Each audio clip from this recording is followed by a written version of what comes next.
అందరికీ ప్రేరణ. దేవుడి వాక్యం మనము చూసుకుందాము. ఈరోజు ప్రార్థన చేసుకుందాం. ముందుగా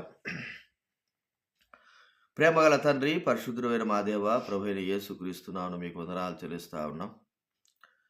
ప్రభువా, మరి ఇరవంటపాలెంలో ఉంటున్నటువంటి దైవ సన్నిధి అఫ్రత ప్రార్థన మందిరం బట్టి వందనాలు చెల్లిస్తా ఉన్నాం తండ్రి. గత సంవత్సరంలో ప్రభు మరి జూమ్ మీటింగ్ ద్వారా దేవుని వాక్యం ద్వారా మీ బిడ్డలైన వారితో మాట్లాడుతూ వచ్చారు. మరో సంవత్సరం కూడా మమ్మల్ని కాపాడారు, మాకు సహాయం చేస్తూ ఇచ్చారు. మీకు ఎంతో వందనాలు తండ్రి. ఇది నాన్న ప్రభువా, మరి ప్రార్థన కొరకై, దేవుని వాక్యం కొరకై, మీ పాసందులో రావడానికి చూపిన కృపకై మీకు కృతజ్ఞతాసులు చెల్లిస్తూ ఉంటున్నాం. మీ స్వరం చేయండి, మీ మాటలు దయచేయండి ప్రభువా. వినగలే వారికి క్షేమము అనుగ్రహించునైనా కరిగించండి. వారి హృదయాల్లో ప్రభువా భారము బాధ్యతను కూడా అనుగ్రహించునైనా సహాయం చేయండి ప్రభువా. సమయాన్ని మీరు దీవెనకరంగా చేయవలసి మనం చేస్తుంటున్నాం. మీకై కృతజ్ఞతాపూర్వక వందనాలు చెల్లిస్తూ ప్రభువా, దైవ వాక్యం ద్వారా మీరు మాట్లాడవలసి మనం చేస్తూ ప్రభు అయిన యేసు నామమున ప్రార్థించి వేడుచున్నాము తండ్రి, ఆమేన్.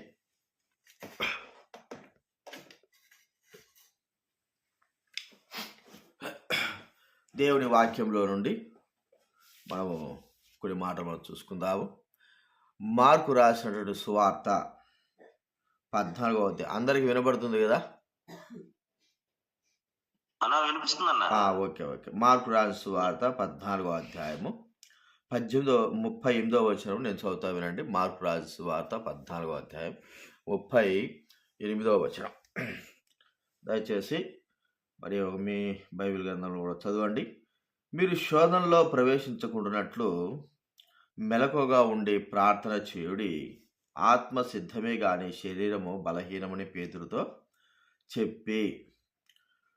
కాబట్టి ఇక్కడ ప్రభువైన యేసుక్రీస్తు వారు గెత్సెమనే తోటలో, మనకు తెలిసిన సందర్భం, గెత్సెమనే తోటలో ఆయన చేసిన ప్రార్థన. మరి వారు ఆయన ప్రార్థన చేస్తూ ఉంటే వారికి నిద్ర అనే నిద్రాభావం కలిగి ఉండగా ప్రభువు వాళ్ళతో చెప్తున్న మాట ఏంటంటే, పేతురుతో, సిమోను, నీవు నిద్రించుచున్నావా? ఒక్క గడియని మేలుకి ఉండలేవా అని చెప్తూ, మీరు శోధనలో ప్రవేశించకుండానట్లు మెలకుగా ఉండి ప్రార్థన చేయండి.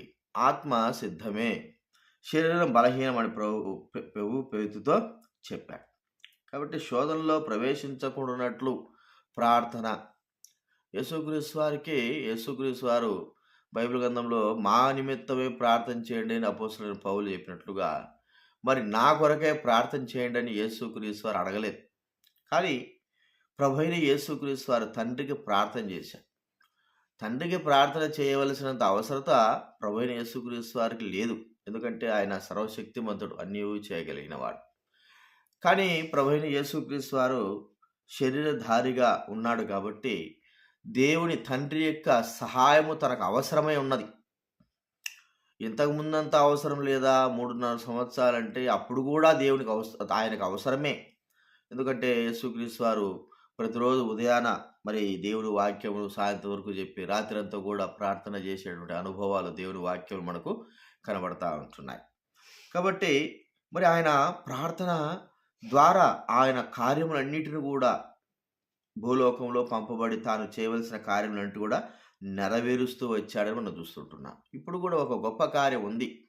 యేసుక్రీస్తు వారు గెత్సెమనే తోటలో వచ్చిన తర్వాత ఒక గొప్ప కార్యము చేయవలసిన పరిస్థితి ఉంది. అది మనకు అందరూ తెలుసు. సర్వలోక ప్రజలకు రక్షణార్థమైనటువంటి మరి కార్యము జరిగించవలసిన వాడుగా ఉన్నాడు. అది చాలా గొప్పది, చాలా మరి కష్టతరమైనది. ఏ మానవుడు కూడా అలాంటి యొక్క కార్యము చేయజాలడు. ఎందుకంటే ఆరంభిస్తారే కానీ అలాంటి కార్యములు సగంలోనే ఆపివేస్తారు, సగంలోనే చనిపోతారు. చివరి వరకు కూడా తమ ప్రాణములను నిలుపుకొని సంపూర్ణంగా ఆ కార్యములు జరిగించలేరు. కాబట్టి యేసుక్రీస్తు వారు ఆ కార్యము సంపూర్ణంగా జరిగించడానికి కొరకై శరీరధారిగా ఉన్న ఆ ప్రభువు తండ్రి యొక్క సహాయాన్ని కోరుకుంటున్నాడు. ఏమిటి ఆయన చేయవలసిన కార్యములు ఏమై ఉన్నాయి? మనం చూస్తే గత సంవత్సరంలో కూడా మరి 15వ తేదీ దేవుడి వాక్యమును చెప్పడానికి దేవుడు కృప చూపుతూ వచ్చాడు. మరి ఇదే డిసెంబర్ 15వ తేదీ. ఈ సంవత్సరంలో కూడా దేవుడు తన కృపను చూపాడు, తన శక్తిని మనకు బయలుపరుస్తూ వచ్చాడు. ఏమని ప్రార్థన చేశాడు ఆయన? ఇలాగ ప్రార్థన చేశాడు. ఆయన ప్రార్థన ద్వారా మరి దేనిని ఆయన జయించాడు, దేనికి ఆయన మరి తండ్రి దగ్గర నుంచి సహాయం పొందాడు శరీరధారిగా. ఇవన్నీ కూడా మనం కొన్ని విషయాలు మనం చూద్దాం. మొట్టమొదట మనం చూస్తా ఉంటే చూడండి, దేవుని వాక్యంలో నుండి మార్కు సువార్త 14వ అధ్యాయము ఇక్కడ 34వ వచనము, 35వ వచనం నేను చదువుతా వినండి. మార్కు సువార్త 14వ అధ్యాయం 34, 35. అప్పుడు ఆయన, నా ప్రాణము మరణమగునంతగా దుఃఖంలో మునిగి ఉన్నది, మీరిక్కడ ఉండి మెలకుగా ఉండుడని వారితో చెప్పి కొంత దూరం సాగిపోయి నేల మీద పడి, సాధ్యమైతే ఈ గడియ తన యుద్ధ నుండి తొలగిపోవాలని ప్రార్థించుచు, మా నాయన తండ్రి, నీకు సమస్తము సాధ్యము, ఈ గిన్నె నా యుద్ధ నుండి తొలగించుము, అయినను నా ఇష్ట ప్రకారం కాదు, నీ చిత్త ప్రకారమే కానిమ్ము అనేను. ఇక్కడ యేసుక్రీస్తు వారు చేసినటువంటి ప్రార్థన మనకి ఏం కనబడుతుందంటే, శరీరధారిగా ఉన్నటువంటి ఆయనకు శక్తి కావలసి ఉన్నది. ఆ గిన్నె తాగడానికి, ఆ శ్రమ పొందడానికి, ఆ వేదన పొందడానికి ప్రభువైన యేసుక్రీస్తు వారికి శక్తి అవసరమై ఉన్నది. కాబట్టి ఆయన అడుగుతుంటున్నాడు, తండ్రి మరి నాకు శక్తి కావాలన్నట్లుగా, శక్తి అనుగ్రహించనట్లుగా. ఇక్కడ మనం చూస్తుంటున్నాం, శక్తి మానవునికి, ప్రభువైన యేసుక్రీస్తు వారికి శక్తి అవసరమా అంటే ఖచ్చితంగా ఆయన శరీరధారిగా ఉన్నాడు కాబట్టి శక్తి ఆయనకు అవసరమై ఉన్నది. మరి శక్తి లేకపోతే ఇంత గొప్ప కార్యము శరీర సంబంధం ఎలాగ చేయగలడు? మనం బాగా ఆలోచిస్తే యేసుక్రీస్తు వారు మరి అంతకుముందు ఉన్నటువంటి శక్తి, ఇప్పుడున్న శక్తి దేవుని శక్తే. యేసుక్రీస్తు వారు 40 దినాలు ఉపవాసం ఉండిన తర్వాత మరి ఆయన చేసినట్టు మరి ఉపవాసం ఉండిన తర్వాత, సాతాను చేత శోధింపబడిన తర్వాత ఆయన మరి అరణ్యంలోకి అక్కడ వెళ్ళి ఆ ప్రాంతంలోకి వచ్చాడు.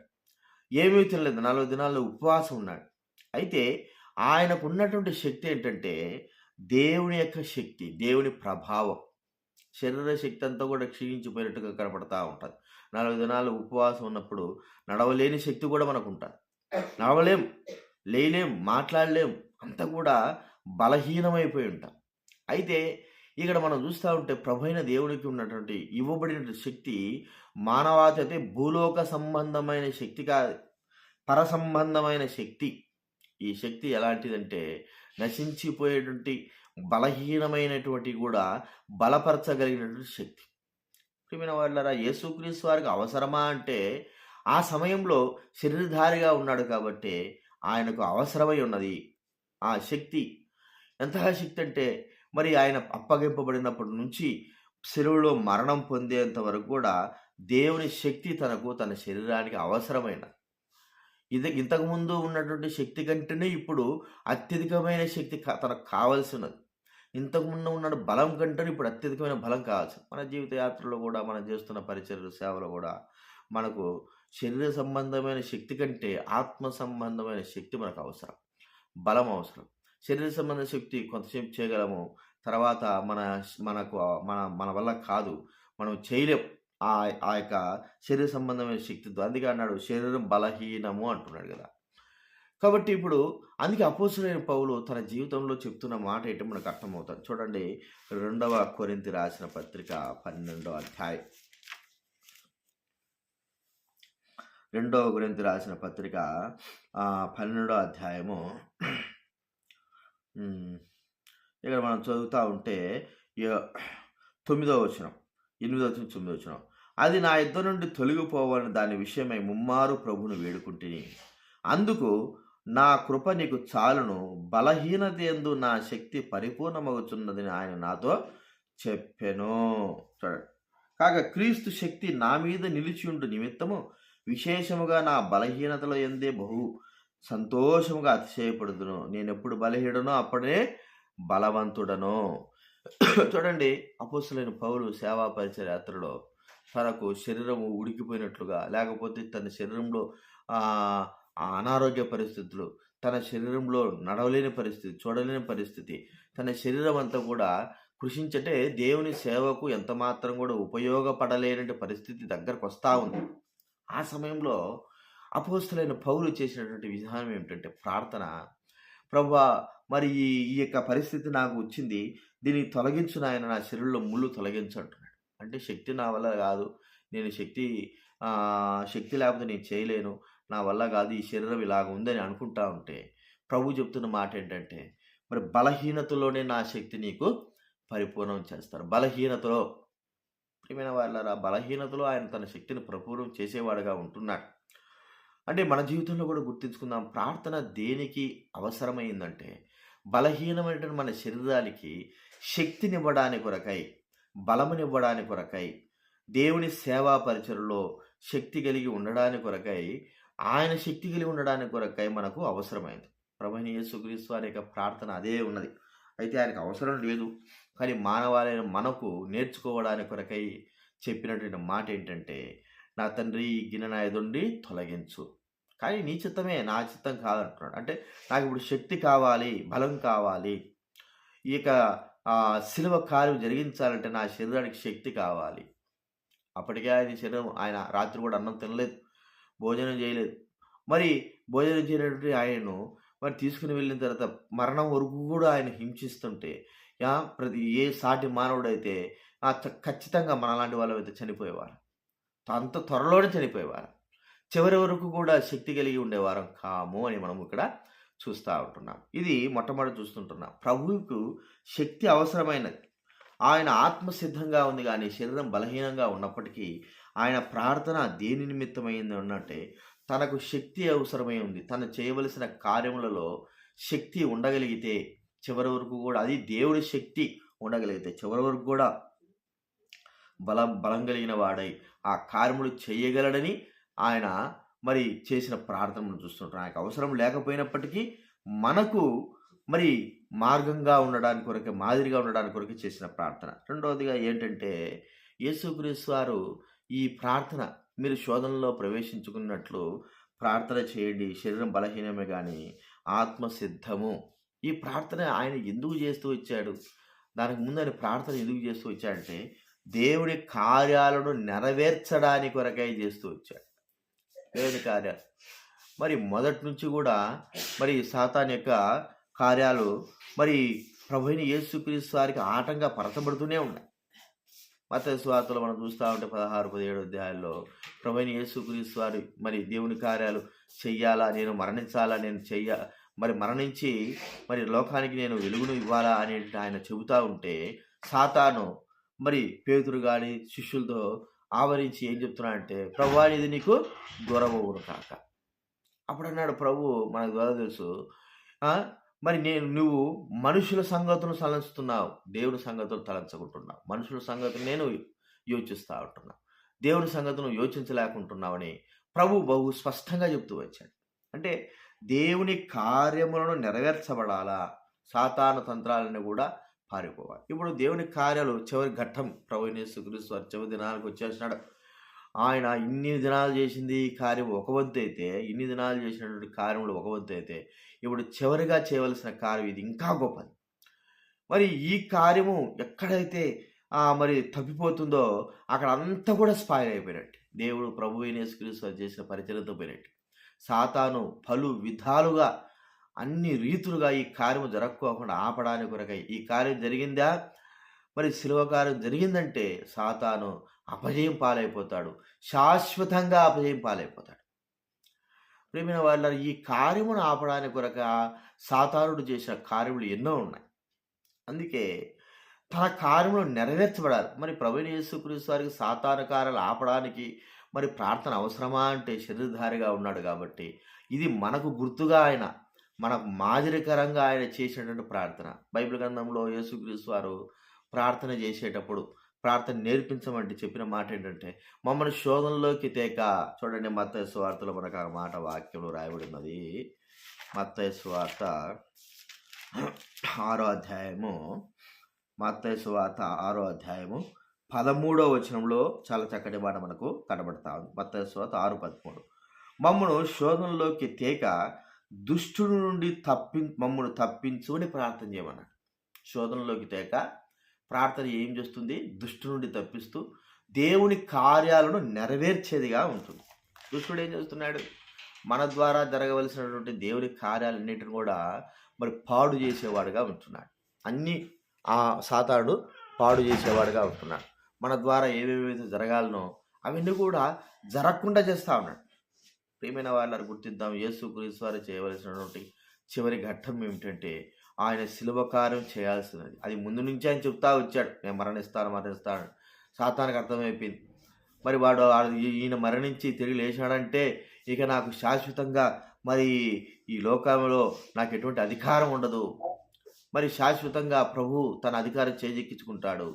కాబట్టి ఎలాగైనా సరే నేను ఈ కార్యమును చెడగొట్టాలా, ఎలాగైనా సరే చెడగొట్టాలి.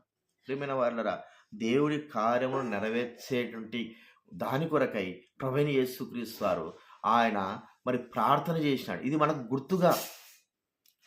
ఆయన చేసేదే దేవుని కార్యమే, ఆయనే దేవుడు కార్యం ఆయన చేస్తున్నాడు. కానీ మనము ఈ జీవిత యాత్రలో ఎలాగైతే దేవుడి కార్యాలు చెడగిపోకోకుండా మనము ఆయన కార్యం నెరవేర్చడానికి సాతాను క్రియలు బంధింపబడడానికి మనం ప్రార్థించవలసిన వారంగా ఉంటున్నాం. కాబట్టి ప్రియమైన వాళ్ళని గుర్తించుకుందాం. మన జీవిత యాత్రలో మనం చేయవలసిన పనులలో, దేవుని పనులలో శక్తి కలిగి, దైవికమైన శక్తి కలిగి మనము ముందు కొనసాగితే కానీ ఈ శరీరం మన మాట వినదు. దేవుని సేవ చేయాలంటే, దేవుని పరిచయం చేయాలంటే విశ్వాసులకు, సేవకులకు అందరం కూడా మరి ఈ యొక్క భౌతిక సంబంధమైన శక్తి మనకు పనిచేయదు. ఈ భౌతిక సంబంధమైనటువంటి శరీరానికి ఆత్మ సంబంధమైనటువంటి శక్తి తోడైతేనే కానీ మనము దేవుని పనులలో ముందుకు కొనసాగలేము, నెరవేర్చవలసిన కార్యం నెరవేర్చలేము. రెండోది మనం చూస్తూ ఉంటే యేసుక్రీస్తు వారు ఎందుకు ప్రార్థన చేసి ఉంటాడంటే దేవుని కార్యాలు నెరవేర్చబడాలా, సాతాను యొక్క క్రియలన్నీ కూడా మరి నశించిపోవాలి. ముందు నుంచి సాతానుడు అడ్డుపడుతూనే ఉన్నాడు. ప్రభువైన యేసుక్రీస్తు వారు ఈ లోకంలోకి వచ్చినప్పటి నుంచి ఆ సాతానుడు అనేక రీతులుగా ఆయన విషయమై అడ్డుపడుతూనే ఉన్నాడు. చివరి వరకు కూడా పోరాడాడు, కానీ మరి సాతానుడు అంత మాత్రం ఏమి చేయలేకపోయాడు. చివరికి ప్రభువైన యేసుక్రీస్తు వారు జయం పొందాడు. సాతాను మరి యేసుక్రీస్తు వారికి కాళ్ళ క్రిందికి వచ్చాడు, చితకదొక్కబడ్డాడని మనం చూస్తూ ఉంటున్నాం. ఆయన కార్యం నెరవేర్చాడు. దీనికంతా కూడా యేసుక్రీస్తు వారు చేసినటువంటి ప్రార్థన. ప్రియమైన వాళ్ళరా, ఇది మనం గుర్తించాల్సిన వారంగా ఉంటున్నాం. కాబట్టి మన జీవితంలో కూడా ఆయన కార్యములు సంపూర్ణంగా నెరవేర్చబడాలి. మన విషయమై ఆయన కార్యములు మనం నెరవేర్చాలి. ప్రభువు నెరవేర్చడానికి మనకు కృప చూపాలి. సాతాను మన ద్వారా చేయవలసినటువంటి దేవుడు మన ద్వారా చేసిన కార్యములు సాతాను అడ్డుకోకుండా అనేకమైన సార్లు మనము సాతాను క్రియలు మరి సాతాను క్రియల ద్వారా అడ్డుపడే వారంగా ఉంటాం. అందుకే దేవుని కార్యములు మనం చేయలేకపోతూ ఉంటాం. అనేకమైన సార్లు వాటిని మధ్యలో ఆపేస్తూ ఉంటాం. మరి దేవుని కార్యములను పూర్తిగా నెరవేర్చలేని వారుగా ఉంటున్నాం. ప్రియమైన వారిలారా, మనం గుర్తించుకుందాం. ఈ సంవత్సరంలో మన ద్వారా దేవుడు మరి ఆయన కార్యమును నెరవేర్చడానికి నియమించి ఉంటే ఎన్నిసార్లు ఆయన కార్యమును మనము మరి నెరవేర్చలేని వారంగా వచ్చాం. ఎన్నిసార్లు సాతాను మరి తానే తన కార్యాలు నెరవేర్చాడు మన ద్వారా. కాబట్టి మనకి ఇప్పుడు ప్రార్థన అవసరమై ఉంది. ఇక ముందైనా సరే దేవుని కార్యాలు మన ద్వారా దేవుని కార్యాలు జరగడానికి కొరకాయి మనం ఏం చేయాలంటే ప్రార్థన చేయవలసిన వారంగా ఉంటున్నాం. సాతాను క్రియలన్నిటిని లయపరచబడాలంటే ప్రార్థన చేయాలి. ఇది మనం గుర్తించుకోవాల్సిన విషయం. మరి ప్రభువైన యేసుక్రీస్తు వారు సాతానునే సృజించిన వాడు. మరి ఆయనకు అవసరమా అంటే మనకు మాదిరికరంగా ఉంచాడు. సాతాను మనల్ని నాశనం చేయగలడు, మనకి ఏమైనా చేయగలడు.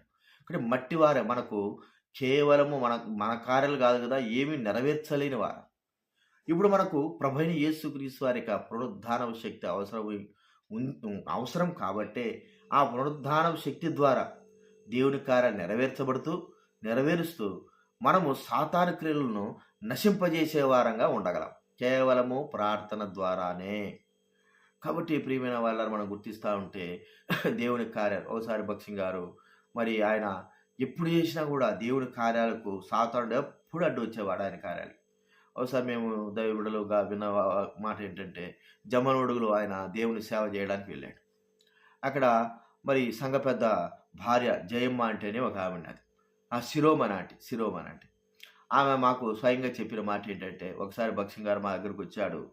మరి ఆయన అన్నం అది వాక్యం అయిపోతుంది, మధ్యాహ్నం భోజనం చేసి ఆయన రెస్ట్ రూమ్లో కూర్చొని ఉంటే మేమేం చేసాం, ఒక స్త్రీ వచ్చి మాకు పెద్దది పుచ్చకాయ ఇచ్చింది. పుచ్చకాయ ఇచ్చి ఇది కోసి భక్సింగ్ గారికి ఇవ్వండి, ఆయన సేద తెచ్చుకుంటా ఉంటాడు కదా అని ఆమె చెప్పింది. సరే దైవజనుడికి ఇంతగా ప్రేమతో తీసుకొచ్చి ఇచ్చింది కదా అని ఏం చేసింది అంటే అక్కడున్న సంఘ పెద్ద భార్య కోసి భక్సింగ్ గారి దగ్గర తీసుకొచ్చారు. ఆయన తీసుకురాగానే ఆ పుచ్చకాయని చూడంగానే ఆయన భయంకరంగా ఫైర్ అయిపోయినాడు. చాలా కోపంతో రగిలిపోయినాడు. ఎవరు తెచ్చారు? ఎందుకు తెచ్చారు? ఎక్కడ తెచ్చారు ఇది? వాళ్ళకే భయమైపోయింది. ఏందిరా భయ్ ఇంతగా ఆయన భయపడుతున్నాడంటే తీసుకుపోయి పెంటలో పారేయపోండి దీన్ని అన్నాడు. ఆయన అంతగా ఫైర్ అయిపోయాడు. వెంటనే అది తీసుకుపోయి పెంటలో ఆమె కళ్ళ ముందు ఏ వ్యక్తి అయితే ఏ స్త్రీ అయితే ఇచ్చిందో సాతాను బట్టిన స్త్రీ, మీకు కూడా చాలా మందికి పెద్దోళ్ళకు తెలిసి ఉంటుంది. సైతాను బట్టినట్టు ఆ స్త్రీ భక్సింగాన్ని భయంకరంగా శోధిస్తూ వచ్చింది. ఎన్నో విధాలుగా దేవుని కార్యాలు జరగకోకుండా ఆయన సాతాను తంత్రాలు జరగాలని శోధిస్తూ వచ్చింది. మరి ఆమె కళ్ళ ముందే ఆ పుచ్చకాయంతా కూడా పెంటలో పడేశారు. ఆమె భయపడిపోయింది. వరణి దేవుని యొక్క ఆత్మ కలిగిన వాడు ఒకవేళ తాను తిని ఉంటే ప్రియమైన వారులారా సాతాను యొక్క కార్యములు నెరవేర్చబడేవి. ఇవి కూడా భౌతిక సంబంధంగా మరి భక్తులైన వారి జీవితాలు జరుగుతూ వచ్చినాయి. మరి ప్రభువైన యేసుక్రీస్తు వారు మరి భక్సింగ్ గారు ఎంత ప్రార్థన లేకపోతే, ఎంత ఆత్మ లేకపోతే ఆయన పుచ్చకాయ చూడంగానే అది సాతాను సంబంధమైందని ఎలా గుర్తుపట్టాడంటే ప్రార్థన ద్వారానే. ప్రియమైన వారులారా మన జీవితంలో కూడా ఒకసారి గుర్తించుకుందాం. మరి దేవుని కార్యాలు నెరవేర్చబడాలా, సాతాను కార్యములు అణగదొరక్కబడాలా, అవన్నీ కూడా నశించిపోవాలి. ప్రభువైన యేసుక్రీస్తు వారు చేసిన ప్రార్థన కూడా అదే, దేవుని కార్యాలు నెరవేర్చబడాలా. సాతాను అనుకున్నాడు ఆయన బంధించేసినాను, నేనేం చేసేసినాను, ఇక చంపేస్తాడు, ఇక నీ అయిపోయినట్టులే, ఇక ఈయన కార్యాలు నెరవేర్చవులే అని అనుకుంటున్నాడు కానీ సాతానుడు. కానీ అక్కడ జరిగేదంతా కూడా దేవుని కార్యాలే జరుగుతున్నాయి.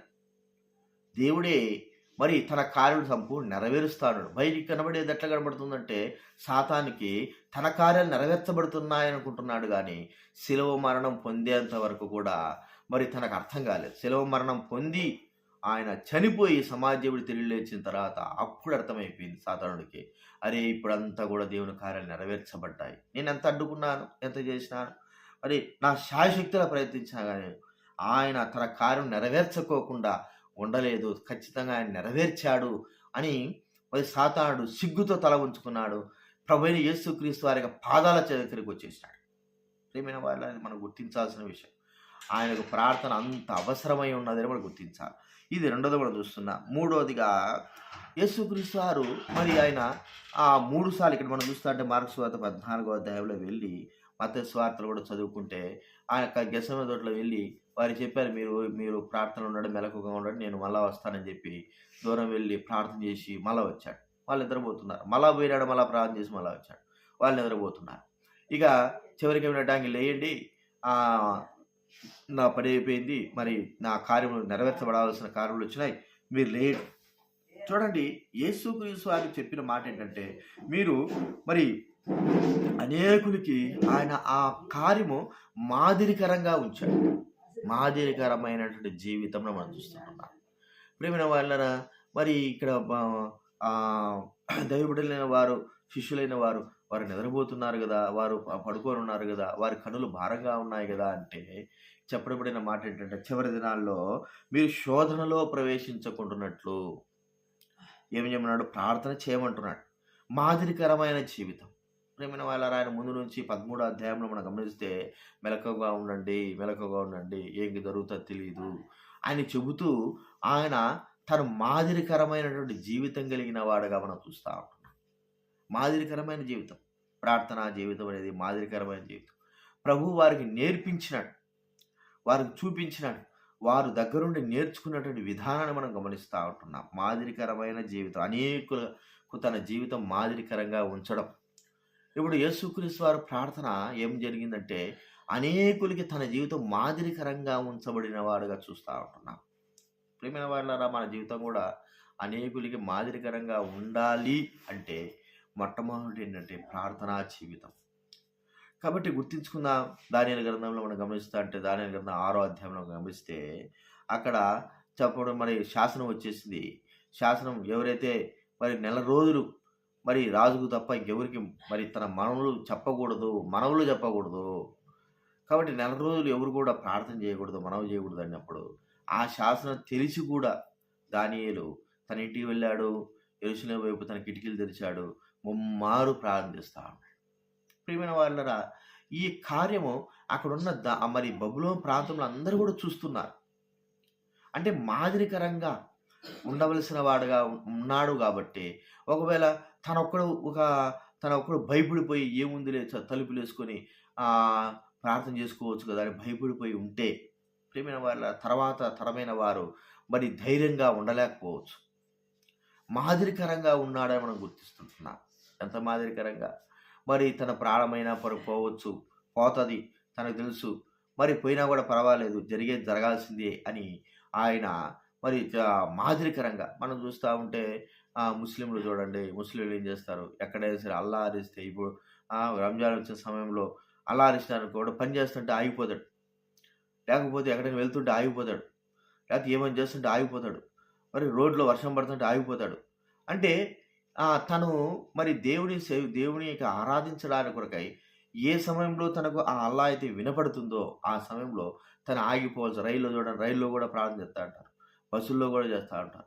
ఆ పలు ప్రాంతాల్లో రోడ్ల మీద గూడా, మెయిన్ రోడ్లలో గూడా. అంటే వాళ్ళ భక్తిని ప్రదర్శించుకోవడానికి చేయొచ్చు. ఇతరులకు మాదిరికరంగా తమ యొక్క మరి తరానికి మాదిరికరంగా ఉండాలని ఈ కార్యం చేస్తా ఉంటారు. ప్రియమైన వాళ్ళారా దానిలో కూడా మనం గుర్తిస్తా ఉంటే తన తర్వాత తరం అక్కడంతా కూడా ఉన్నారు. వారికి మాదిరికరంగా ఉండడానికి కొరకై శాసనాలు వచ్చినా సరే పర్వాలేదు. ప్రియమైన వాళ్ళారా ఈ ప్రార్థన తనకు ఎంతో అవసరమై ఉన్నది అని తాను యెరూషలేము వైపు కిటికీలు తెరిచి ప్రార్థించిన వాడుగా మనం చూస్తాం. ఈ దినాల్లో మనకు అనేకులకు మాదిరికరమైన జీవితం మనం ఉండాలి అంటే ఇది ప్రాముఖ్యమైన విషయము. ప్రార్థనా జీవితం అనేది ప్రాముఖ్యమైన విషయం.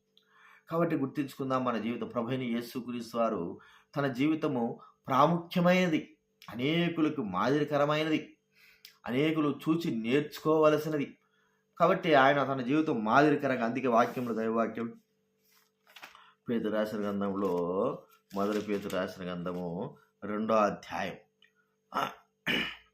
2వ అధ్యాయము ఇక్కడ మనం చూస్తూ ఉంటే మాదిరికరంగా ఉంచిపోయారనే మాట వాక్యంలో వాడబడింది. 2వ అధ్యాయం 21వ వచనంలో నేను చదువుతా వినండి. క్రీస్తు కూడా మీ కొరకు బాధపడి మీరు తన అడుగు జాడలయందు నడుచుకున్నట్లు మీకు మాదిరి ఉంచిపోయాను. చూడండి, మీరు తన అడుగు జాడలు నడుచుకున్నట్లు ఏం చూశాడు? మాదిరి ఉంచిపోయినాడని మనం ఇక్కడ చూస్తూ ఉంటున్నాం. కాబట్టి ప్రియమైన వాళ్ళరా గుర్తిద్దాం, మాదిరి ఉంచిపోయినాడు ఆయన మన అందరికీ. ఆయన యొక్క ప్రార్థన అందుకే మీరు ఆ శోధనలో ప్రవేశించుకున్నట్లు ప్రార్థన చేయండి. ఆయన ముందు నుంచి చేసేది అదే, చివరి దినాల్లో కూడా చేసేది అదే. ఆయన జీవితము తర్వాత అందరికి కూడా మాదిరికరంగా మార్చబడింది. ఆయన ఈ లోకం విడిచి పరలోకం వెళ్ళిన తర్వాత శిష్యులకు కానీ గొప్ప గొప్ప వారికి కానీ నమ్మిన వారికి అందరికి కూడా మరి ఎలాంటి మాదిరికరము చూడండి. అపోస్తుల కార్యం 1వ అధ్యాయంలో వారు ప్రభువు వెళ్ళిపోయిన తర్వాత వారు చేస్తున్న కార్యాలు 1వ అధ్యాయము 14వ వచనం. అపోస్తుల కార్యాలు 1వ అధ్యాయం 14వ వచనంలో వీరందరూ వీరితో కూడా కొందరు స్త్రీలను యేసు తల్లి అయిన మరియు ఆయన సహోదరును ఏక మనస్సుతో ఎడతెగక ప్రార్థన చేయుచుండిరి. ఏక మనస్సుతో ఎడతెగక అది ఒక మాదిరికరంగా వారికి మారిపోయిందని మనం చూస్తుంటున్నాం. కాబట్టి యేసుక్రీస్తు వారు ఇలాగా ప్రార్థన చేయడం, మరి ఆయన మీరు శోధనలో ప్రవేశించుకున్నట్టు ప్రార్థన చేయండి అని చెప్పిన కార్యం ఏమిటంటే మాదిరికరముగా ఆయన చూపించిన విధానము మనం గుర్తించాలి. ఇది మూడవదిగా మనం చూస్తుంటాం. చివరిగా ఏంటంటే యేసు ప్రభువారు చేసిన శిలువ కార్యం ప్రజలను రక్షణలోకి నడిపించడానికి మరి దోహదపడుతుంది. అంటే ఆయన ఆ కార్యము చేయకపోతే ప్రజలందరూ రక్షణలోకి రారు. అందుకే యేసు ప్రభు అన్నాడు, ఈ గిన్నె నేను తాగాల్సిందేనా ప్రభువా అంటే, మరి నీ ఇష్టం, ఒకవేళ నీకు ఇష్టమైతే తీసేసి, కానీ నా ఇష్టం కాదు నీ ఇష్టమే. ఇది తాగకపోతే ప్రజలు రక్షణలోకి రారు. అనగా ఈ కార్యము చేయకపోతే, ఈ కార్యం చేయాలంటే అంత తేలికైన విషయం కాదు. శిలువ మరణం పొందడం అంటే అంత తేలికైన విషయం కాదు. ఎందుకంటే ఎక్కడైనా సరే మరి అవమానం ఉంది. మరి ఆయన ఎంతో బాధించినారు. శరీరం సహకరించడం లేదు. ఆయన దైవశక్తి కలిగిన వాడు కూడా ఉన్నాడు. ఆయన కోపం వస్తే అందరిని కూడా ఒక్కసారిగా భస్మం చేసేయచ్చు. మరి ఆయన చేసేటువంటి కార్యంలో ఆయనకు అవమానం కలుగుతారు. ఉమ్మి వేస్తున్నారు, గుద్దుతూ ఉంటున్నారు, ఎగతాళి చేస్తూ ఉంటున్నారు. మరి ఆయనను బట్టలు ఇప్పదీసేసినారు. ఇవన్నీ కూడా మనం చూస్తా ఉంటే ఇవన్నీ సహించవలసిన వాడుగా ఉంటున్నాడు. సహించి మరి సిలువను కొంతవరకు మాత్రమే మనం సహించగలం. తర్వాత మనం సహించలేం. మన వల్ల కాదు. ప్రియమైన వాళ్ళరా, పరమతండ్రి దేవుడు ఆయన దైవ స్వరూపం కలిగిన వాడు. మానవ శరీరాకుండా ఉన్నంత మాత్రాన ఆయన శక్తి లేకుండా పోలేదని చెప్పడం కాదు. ఆయన శక్తి ఉంది. కానీ అంతటిని కూడా ఆయన తన వశంలో చేసుకొని మరి ఆయన ఆ కార్యం నెరవేర్చడానికి ఎప్పటి వరకు ఆయన చివరి రక్తపు బొట్టు వరకు కార్చబడేంత వరకు కూడా ఆయన వేచి ఉండవలసిన వాడుగా ఉన్నాడు. దీనికి ఎంత సహనం అవసరం. ఈ సహనం కావాలంటే మరి ప్రార్థన ఎంత తోడే ఉండాలి. ప్రియమైన వాళ్ళరా, చివరి వరకు కూడా ఆయనకు అవసరమైంది. ఇలాగ చేయగలిగితే ప్రపంచంలో ఉన్న ప్రతి ఒక్కరికి కూడా రక్షణను అనుగ్రహించడానికి వీలవుతుంది. ఈ కార్యంలో ఎక్కడైనా సరే కొంత మరి తప్పు జరిగిపోయింది అనుకోండి, కొంత ఏదైనా సరే సాతానుడు ఏదైనా సరే మనలో మరి అసహనాన్ని కలిగించి, లేకపోతే మనలో ద్వేషం కలిగించి ఏం చేశాడు అనుకోండి, ఉన్నదంతా పోతుంది.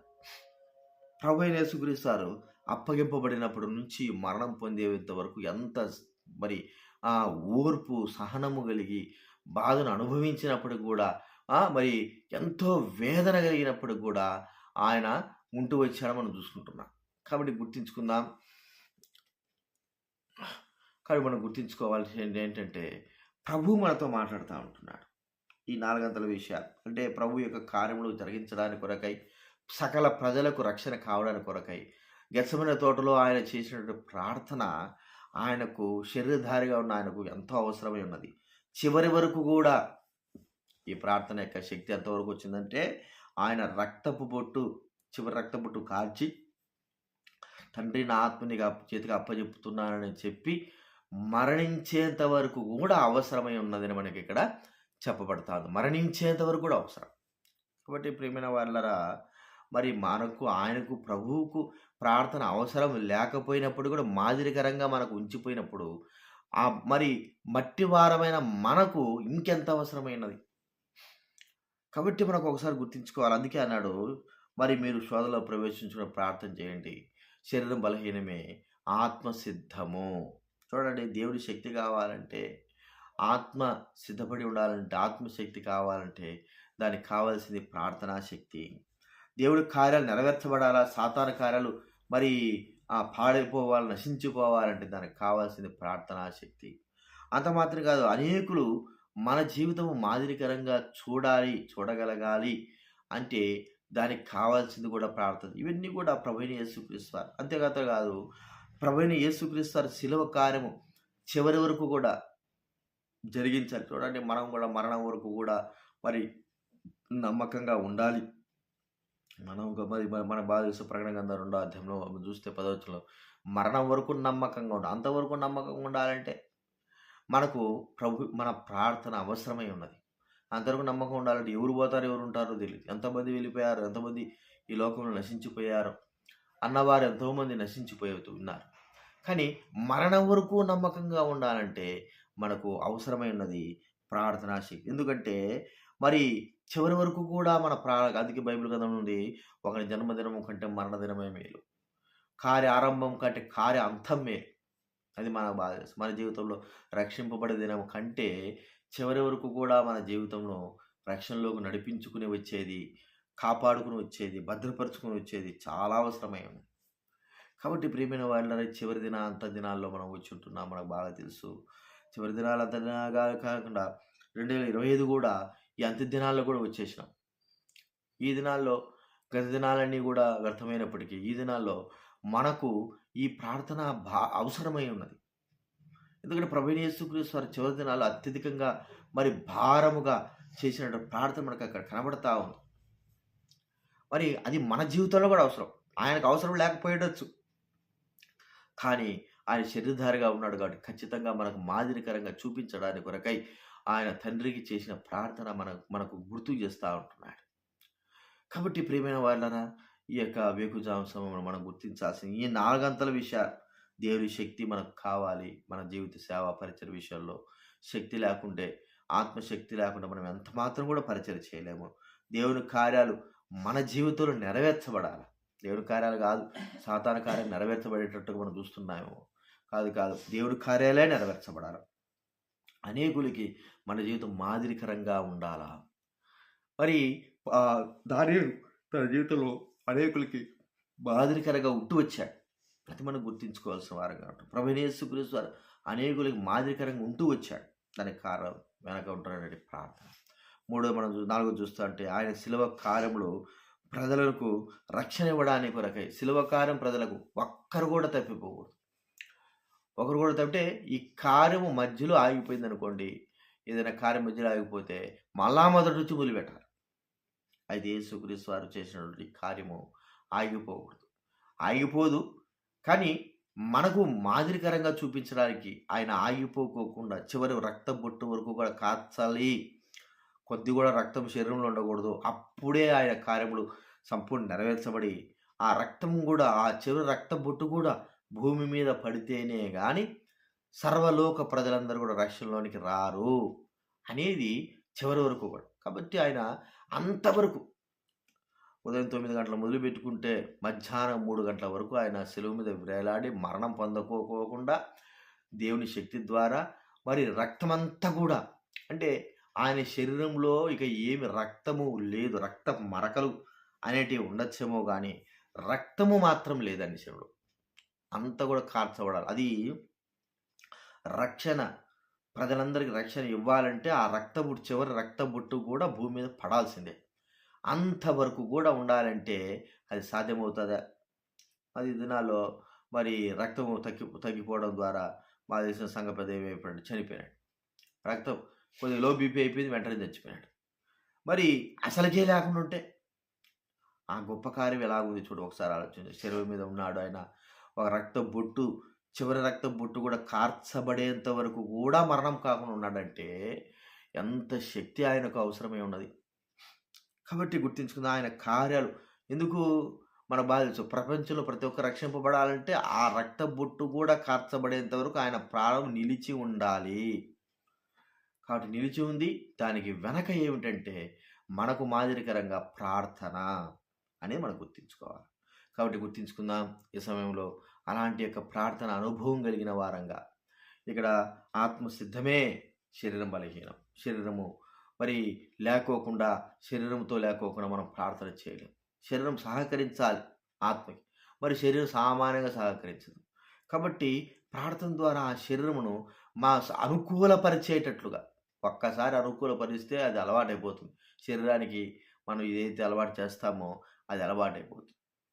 కాబట్టి మరి దైవజన భక్సింగ్ గారు కానీ పెద్దలు కానీ వారు ఏం అలవాటు చేశారు శరీరాల కంటే దైవ శక్తి కొరకైనటువంటి వారు ప్రార్థన కొరకై అలవాటు చేస్తూ వచ్చారు. మాట విన్నది. కాబట్టి ఒకవేళ మనం ఏదైతే మరి అలవాటు చేస్తామో అది అలవాటు అవుతుంది. దాన్ని మనం గుర్తించుకోవాల్సిన వారంగా ఉంటున్నాం.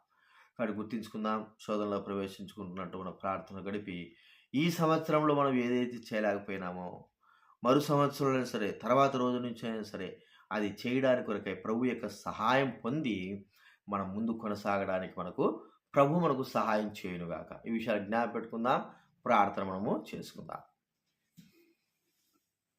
ఆ కార్యం నెరవేర్చబడడానికి, సాతాను క్రియలు మరి తొలగింపబడడానికి ప్రభువా మరి మీరు ప్రార్థన చేస్తూ వచ్చారు. మీరు దేవుడి శక్తిని ప్రభువా మరి కోరుకున్నారు. ఆ శక్తి ప్రభావం ద్వారా శరీరము ఎంత బలహీనమైనప్పటికీ కూడా తండ్రి మరి ఆ చివరి వరకు కూడా నిలవబడుతూ వచ్చింది. మరి అంత మాత్రం కాదు, మీ కార్యములు అన్నీ కూడా నెరవేర్చి ఎక్కడ కూడా తప్పిపోలేదు. చివరి వరకు కూడా ఆ కార్యాలు, సాతాను క్రియలు లయపరచబడ్డాయి. చివరికి సాతానుడు మీ కాళ్ళ కిందకి వచ్చేసినాడు ప్రభా. అందుని బట్టి వందనాలు తండ్రి.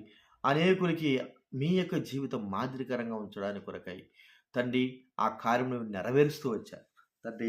ఈ ప్రార్థన మరి మీకు అవసరం లేదు, మీకు అవసరం కానీ మీరు శరీరధారిగా ఉన్నారు కాబట్టి అవసరము అని మాదిరికరంగా మాకు ఉంచిన విధానిస్తుంది. మేము గొప్పవారమైన శక్తివంతులమని కాదు కానీ ప్రభా, మాదిరికరమైన జీవితం మాకు అనుగ్రహించేందుకు స్తోత్రాలు చెల్లిస్తూ ఉంటున్నాం. మీరు చేసే ఈ కార్యము ప్రభా సర్వలోక ప్రజలకు రక్షణార్థమైనదిగా ఉంటుంది. ఎక్కడ తప్పుపోయినా కూడా, ఎక్కడ కూడా ఏ కార్యము జరగకపోయినా కూడా మరి అనువెంట మీరు రక్తం, ఒక్క బొట్టు రక్తం, చివరి బొట్టు రక్తం కూడా కార్చకపోయినప్పటికి కూడా ఈ కార్యం నెరవేర్చబడదు. కాబట్టి ప్రభువా మీరు ప్రార్థన అందుకే చేశారు. ప్రభువా మరి గిన్నె తొలగించన్నారు. అయినా కూడా అది ఖచ్చితంగా చేయాలి కాబట్టి మరి ప్రభువా చివరి రక్త బొట్టు కూడా అంతా కూడా కార్చబడిన తర్వాతనే మీరు ఈ లోకంలో మరణం పొందారు. ఏమే తండ్రి ఇప్పుడు అందరికీ రక్షణ, ప్రతి వ్యక్తికి రక్షణ కలగడానికి కారణమైనారు ప్రభువా, మీకెంతో వందనాలు. మమ్మల్ని కూడా జ్ఞానం చేసుకునండి. మా ప్రార్థన ప్రభువా మేము ఏముందిలే అనుకునే ఆలోచన మాలో తొలగించు నాయన, సహాయం చేయండి, కృప చూపించండి. మీ సన్నిధి ఉంచు నాయన. ఏది అవసరం మాకు ఆ అవసరమైన మాటలు మాకు అనుగ్రహించారు. స్తోత్రాలు. మమ్మల్ని బలపరచండి. మీద ఆశుడు భక్సింగ్ గారు ఆ యొక్క ఆత్మ జ్ఞానం కేవలం ప్రార్థన ద్వారా దైవుడైన వారు అలాగ కలిగి ఉంటూ వచ్చారు. ప్రభావాన్ని బట్టి స్తోత్రాలు చెల్లిస్తూ ఉంటున్నాం. తన ఎఫ్రాతా ప్రార్థన బట్టి స్తోత్రాలు చెల్లిస్తుంటారు. ఎర్రగుంటపాలెంలో మిదాసు శ్యామలను అక్కడ బట్టి వందనాలు. అక్కడ జరిగిస్తున్న గత సంవత్సరాలు జరిగిస్తున్న పరిచయం బట్టి స్తోత్రాలు చెల్లిస్తూ ఉంటున్నాం. పరిచయం దీవించి ఆశించు. అక్కడ ఉన్న విశ్వాసులు ప్రభా, వృద్ధులు, యవనస్తులు, పెద్ద వయసు కలిగిన వారి పిల్లలందరూ కూడా జ్ఞానం చేసుకుని సంఘాన్ని మీరు బలపరచని, ఆయన స్థిరపరచండి. సంఘం పట్ల ఉద్దేశ సంకల్పాలన్నిటి కూడా నెరవేర్చవలసి మనం చేస్తుంటున్నాం. చివరి దినాల్లో సంఘం మీరు ఆ కొరకై సిద్ధపడే బిడ్డలుగా చేయవలసి మనం చేస్తుంటున్నాం. సహాయం చేయండి. ఈ చివరి దినాలకు వచ్చారు. వారి కుటుంబాలు దీవించిన కొత్త సంవత్సరంలో ప్రభా ప్రవేశపెట్ట మరి ఆ బాధ్యతను అనుగ్రహిస్తున్నారు. మీకెంతో స్తోత్రాలు. గత దినాల్లో చేయలేని పరిచర్య, సేవా పరిచర్య మేమందరం కూడా ఈ కొత్త దినాల్లో రాబోయే దినాల్లో చేయడానికి అనుగ్రహించవలసి మనం చేస్తుంటాం. ఎక్కడైతే కొదవైందో, ఎక్కడైతే చేయలేకపోయినామో, ఏదైతే కొదవగా కనబడుతుందో దానిని చేయడానికి అనుగ్రహించండి ప్రభా, సహాయం చేయండి. మా ప్రార్థన దేవ మీకెంతో వందనాలు చెల్లిస్తూ ప్రభా మరి విన్నవారు వాక్యం బట్టి స్తోత్రాలు. ఎవరైతే వాక్యం విన్నారో వారి హృదయాలు కూడా కార్యం జరిగించాలని నమ్ముతుంటున్నాం. గత సంవత్సరంలో కూడా ప్రభా 2024 డిసెంబర్ 15వ తేదీ ప్రభా వాక్యం ద్వారా మీరు మాట్లాడుతూ వచ్చారు. ఈ సంవత్సరం కూడా ప్రభా మరి డిసెంబర్ మాసంలో జరిగించండి. పరిచయం బట్టి వందనాలు చెల్లిస్తూ ఉంటున్నాం. దీవించి ఆశీర్వదించండి. మా ప్రార్థన మీకు స్తోత్రములు చెల్లిస్తూ మహిమ ఘనత ప్రభావాలు ఆరోపిస్తూ కొంతసేపు సమయం మరి ప్రార్థన సమయంలో గడుపుటకు అనుగ్రహించవలసి మనం చేస్తూ యేసుక్రీస్తు నామమున ప్రార్థించి అడిగి వేడుచున్నాం తండ్రి. ఆమేన్. ఆమేన్.